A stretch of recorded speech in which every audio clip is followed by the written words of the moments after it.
Somos la sede, somos anfitrión de la gran fiesta que nos da el béisbol. Del 1 al 7 de febrero, el estadio Tomateros vibrará con jugadas de gran emoción. La afición disfrutará. Venezuela, Cuba y Puerto Rico, los mexicanos ya listos están.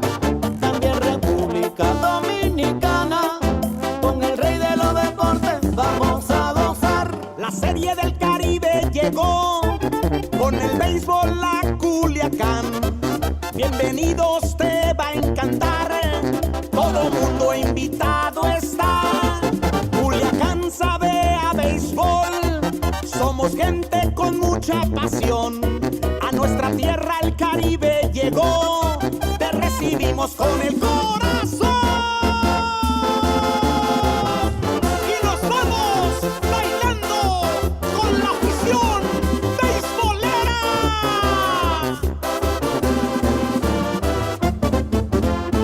Cuando comenzó el terremoto, en un momento hubo un silencio. Imagínate, Sí. 50,000 gente Ay, callados Dios mío. porque vieron la magnitud del terremoto. ¿Cuándo fue esa primera vez que tu papá llevó a Stanley Javier al play? Chiquito. No, en Estados Unidos, obviamente. ¿Fue la primera vez? Porque, ¿A qué edad? Bueno, yo tenía años, 2, 3 ¿Cuánto? años. Mi gente, bienvenido una vez más a Impacto Deportivo, CDN, Canal 37. Continuamos con súper entrevista con súper figuras del béisbol de la República Dominicana. Hoy vamos a conversar con alguien que no solamente fue un buen pelotero en la República Dominicana y en el béisbol de los Estados Unidos, sino que es alguien que sabe de pelota y sabe cómo explicar lo que sabe de pelota. Para nosotros es un placer recibir en Impacto Deportivo a Stanley Javier. Stanley, bienvenido a Impacto Deportivo. ¿Cómo te sientes? Bien, bien, bien. Ahora mucho mejor de estar aquí contigo y siempre es un placer estar contigo. Cada cierto tiempo Stanley Javier y yo conversamos, ya sea en Impacto Deportivo en radio o en Impacto Deportivo en televisión. Y para mí estas conversaciones constituyen un deleite, porque él es un gran conocedor del béisbol. Stanley, vamos a comenzar hablando del béisbol de Grandes Ligas. Jugaste 17 años en las Grandes Ligas, pero lo hiciste con 8 equipos diferentes. Es algo que la gente no se imagina lo difícil que es. Usted, por ejemplo, está jugando con los Yankees de Nueva York. Sus hijos, su familia, usted tiene una casa, sus negocios en Nueva York. Y de buenas a primeras que le digan, mira, te estamos cambiando a los Atléticos de Oakland para el oeste de los Estados Unidos. Señores, eso es algo difícil. ¿Qué tan difícil fue eso en tu carrera, Stanley? Cambiar de tantos equipos, en total 8 organizaciones. Bueno, mira, yo tuve un poquito de suerte en ese sentido porque de esos 8 equipos solamente 2 me cambiaron en el medio de la temporada. Ah, ok. Entonces eso me ayudó mucho y las 2 veces que me cambiaron fui de último lugar a primer lugar, o sea que eso ayudó. Sí. Eso fue una vez con Houston, Sí. y la otra vez fue con Filadelfia, pero no pudimos lograr la clasificación. Pero yo tuve la suerte que cuando hice los cambios fue siempre a principio firmaba como agente libre o me cambiaban en el invierno, o sea que yo tuve un poquito de suerte en eso. Pero sí es difícil el cambio, como tú dices, en medio de la temporada. Eso es correcto. Vamos a tratar de recordar algunas cosas durante tu estadía en cada una de estas ciudades y estos equipos. Por ejemplo, tú jugaste con los Yankees de Nueva York. Tú sabes que siempre Nueva York, los Yankees, uno siempre piensa en todos esos grandes peloteros que han jugado con los Yankees, comenzando por la época del Bambino Babe Ruth, Luke Gehrig, siguiendo por Mickey Mantle, Whitey Ford, Roger Manning cuando dio todos sus honrones en el año 1960, hasta seguir por los tiempos de Reggie Jackson y llegar ahora. ¿Qué tan impresionante fue para ti llegar a Yankee Stadium y ponerte el uniforme de los Yankees de Nueva York? Mira, es una historia que yo tuve un poquito de suerte. Sí, porque yo jugué clase A el año anterior y ese año me invitaron, me pusieron en el roster de los 40.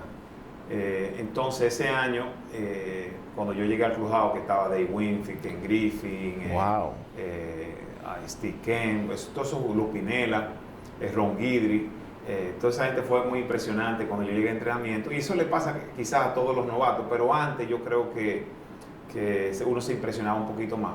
En la temporada, durante los entrenamientos, cuando venía el corte, se lesionaba, por ejemplo, Dave Winfield se lesionó y me mantenían una semana más. Después, la próxima semana, cuando me iban a bajar, se lesionó Lupinella y antes de comenzar la temporada se lesionó Ken Griffey. Entonces me llevaron a Grandes Ligas con 19 años, ese fue el año que José Rijo y yo subimos juntos. Cuando hablamos de Ken Griffey era el papá. El papá. Entonces... O sea, de eso vamos a hablar más adelante. ¿Tú jugaste con el papá y con el hijo?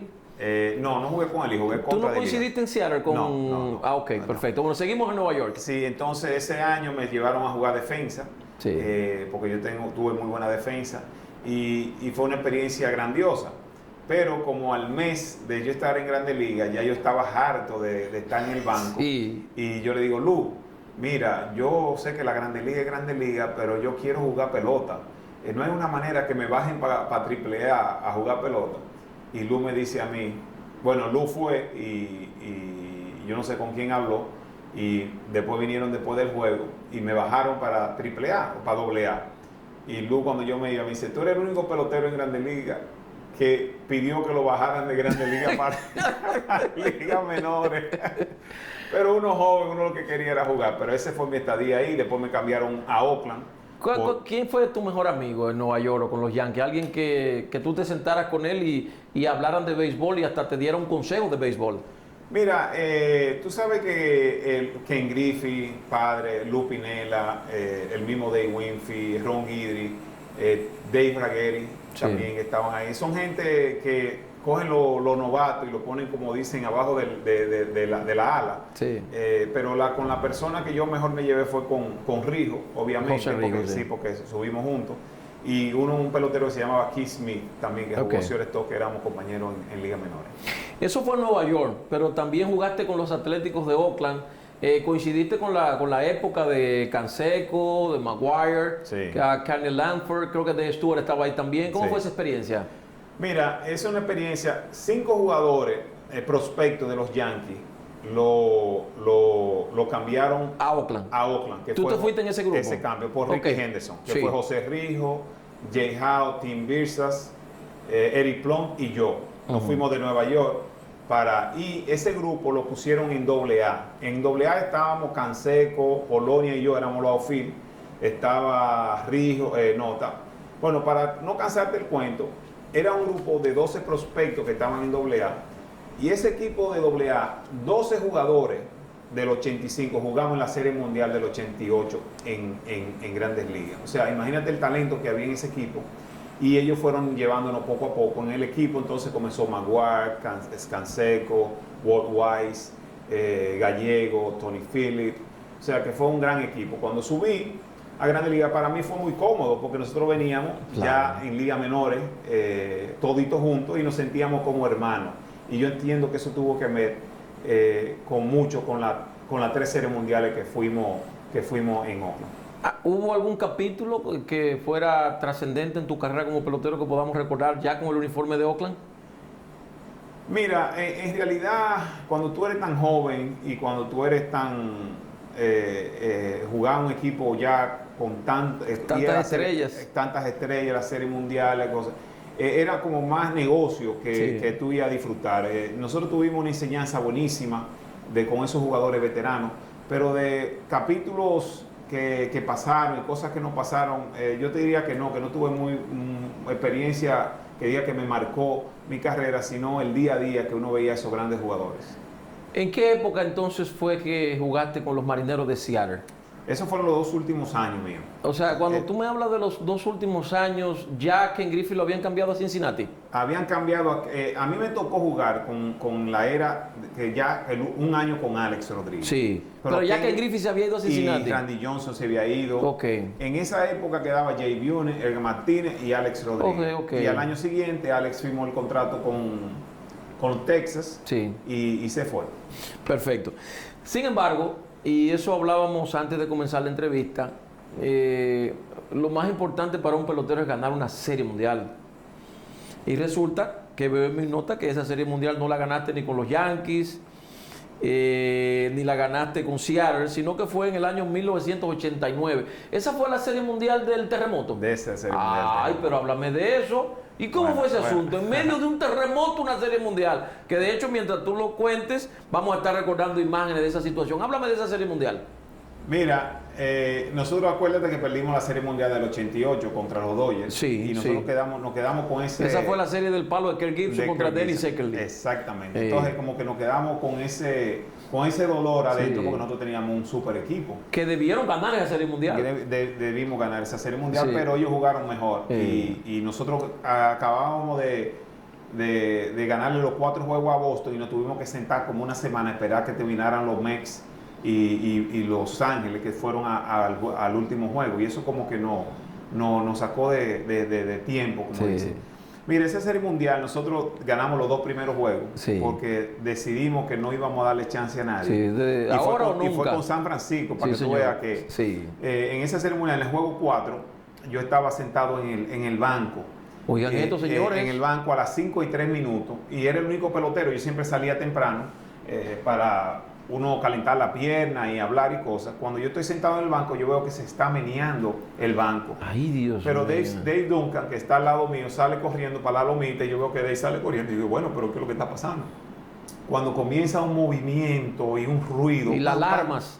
No, la alarma no... ¿La alarma no sonaron en ese momento? No, porque yo estaba dentro del estadio. Ok. Entonces los fanáticos comenzaron a hacer una bulla grandísima.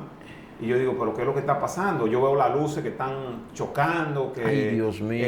Como que el estadio se está estrellando.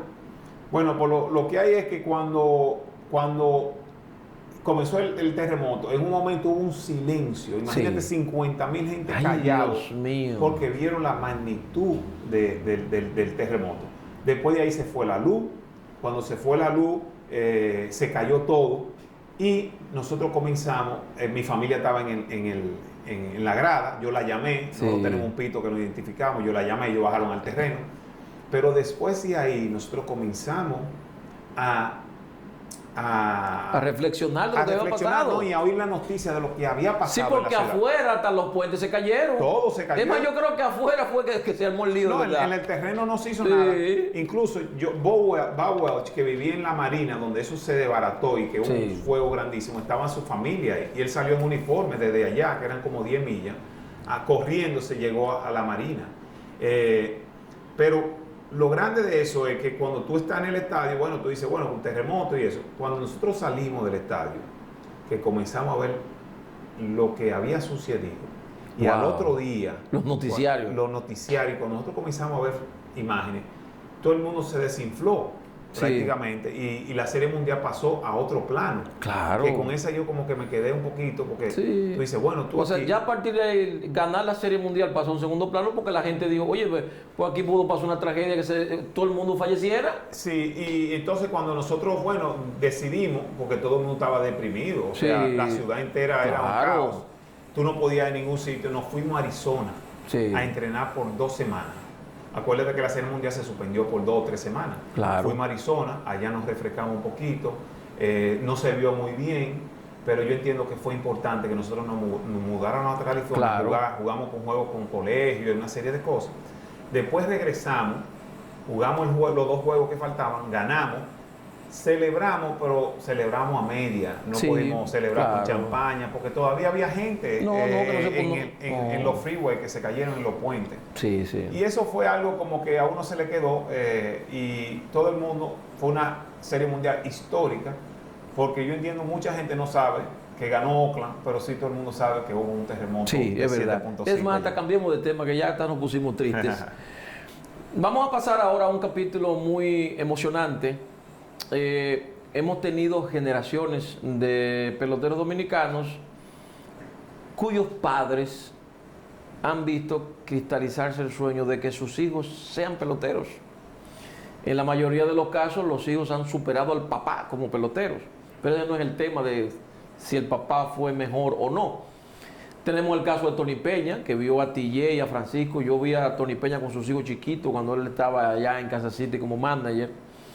Manuel Mota, sus hijos chiquitos, aunque no pudieron llegar a ser estelares de Grandes Ligas. Felipe Alou con Moisés Alou. Y este es el caso tuyo, para pararme ahí, de don Julián Javier, que fue un jugador muy conocido en la década de los 60 con los Cardenales de San Luis. ¿Tú recuerdas cuando tu papá te llevó por primera vez a un play de béisbol? ¿Dónde fue primero? ¿En República Dominicana o en Estados Unidos? ¿Cuándo fue esa primera vez que tu papá llevó a Stanley Javier al play, chiquito? No, en Estados Unidos, obviamente. ¿Fue la primera vez? Porque, ¿A qué edad? Bueno, yo tenía años, 2 o 3 años. 2 o 3 o sea, a años. los 3 años tu papá te llevó al play. Sí, porque yo me acuerdo que me bañaba en la ducha después de los juegos con ellos, como hacía En el TJ, dogado, exacto. como hacía TJ, como Sí, hacía Francisco. exactamente. Entonces, nosotros nos juntábamos con los otros hijos, los hijos de los peloteros, nosotros no veíamos el juego, nosotros estábamos jugando, corriendo en el estadio. Con los otros hijos. Con los otros hijos, o sea que para nosotros eso era normal. O sea, ¿Y qué tú pensabas de tu papá ya? Cuando No. ya tú podías hablar con tus amigos, ¿qué tú decías? yo entendía que mi papá era un papá normal, igual que todo. O sea, Pero tú sabes que entre los amiguitos dicen, mi papá es pelotero, ven para que Sí, tú lo veas pero- bateando. Pero, o sea, no sé, quizá nosotros fuimos quizá una familia atípica de peloteros y tú te has dado cuenta que tú estás en mi casa y tú ves muy pocas cosas de pelota. Sí. Pero nosotros nunca nos criamos nosotros entendíamos que la familia era una familia normal. ¿A qué edad tú pensaste que podías llegar a ser pelotero como tu papá? ¿O a qué edad alguien te dijo, oye Stanley, vamos para play, que tú vas a ser pelotero como tu papá? ¿Cuándo se produjo eso? Mira, tú no lo vas a creer que yo lo que te voy a decir. No, ten cuidado, ¿qué pasó? Y yo voy a decir, yo ni sabía que iba a ser pelotero. O sea, eso no estaba en tu mente, ser No, pelotero como nunca tu papá. nunca tuvo Pero en tú mi estabas en el dogado de chiquito. Bueno, pero nunca tuvo en mi mente. Y yo lo que hacía era mucho deporte con mis hermanos y con San Francisco de Macorís tú tienes que jugar todos los deportes. Yo Ok. jugaba más básquetbol que pelota, en realidad. Y nunca pensé, y yo me acuerdo que nosotros en esa época estábamos jugando mucho básquetbol y comenzamos a crecer a los 14 años, comenzamos a practicar pelota. En eso yo comencé a desarrollarme, yo vi gente que iban al estadio a verme, comenzaron los scouts, comenzó el run run, pero yo nunca pensé que yo tenía tantas condiciones para ser pelotero. Y en un momento mi papá me dijo, mira, vamos a ir a Estados Unidos para que te evalúen. Me evaluaron y no dejaron que yo viniera, de una vez me firmaron. con la ¿Cómo condición. dijeron? Aquí hay un menudo en este Aquí muchacho. hay un menú. Me firmaron y yo vine para el colegio a terminar mi bachillerato. Pero en realidad nunca yo pensé, yo tengo que ser pelotero, que yo soy esto y eso. Nunca, o sea que... Ni tu papá nunca te dijo, No. mira, yo quiero que tú seas como no. yo. Mi papá quería que yo estudiara.